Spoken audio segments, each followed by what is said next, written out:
Scoring. Scoring in the 1900s was a lot different to how it is in the modern professional era. This was two for a goal and 3 for a try, where it's now 5 for a try and 3 for a penalty goal and 2 for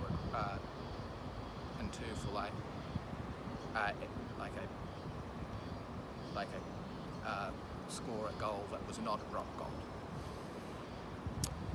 This in turn changed rapidly over time. The first scoreboard to be introduced at a ground was in Melrose, Scotland in 1920. Obviously at the time they did not have the luxury of electronic scoreboards, so it was manned by someone and they would just put on the numbers. It stayed that way until the late 90s, I believe, when the scoring changed to electronic. But you can still find grounds today that still use the old hook system for scoring, which is where the plate gets put on a hook. The plate with the number on it gets put on a hook. But sometimes a machine will do it, and sometimes there'll be a human do it. But the human in this case is getting less and less. Even throughout the 90s, it was getting less and less.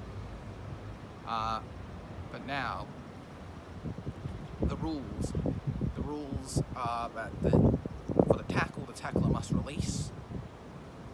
He or she must release the ball or the player, or both. The ball has to be,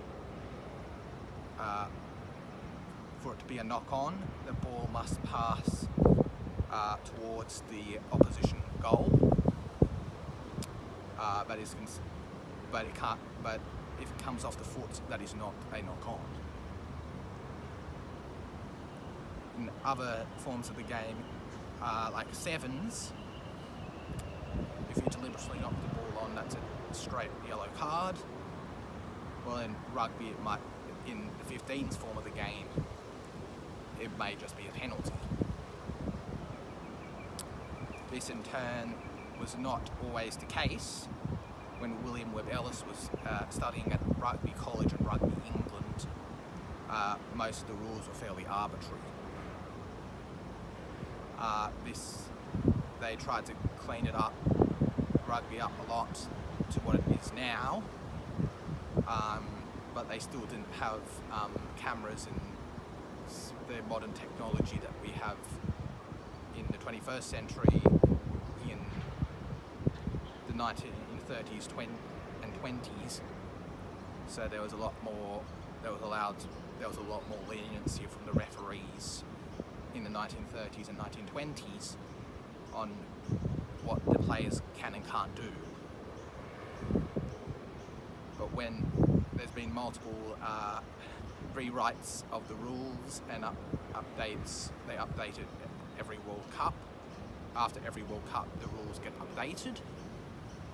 So the most recent one was that they can't use the base of the post to score a try. They must plant it on or over the line. This is to stop people getting injured and to make the game more free-flowing. I feel like that's there.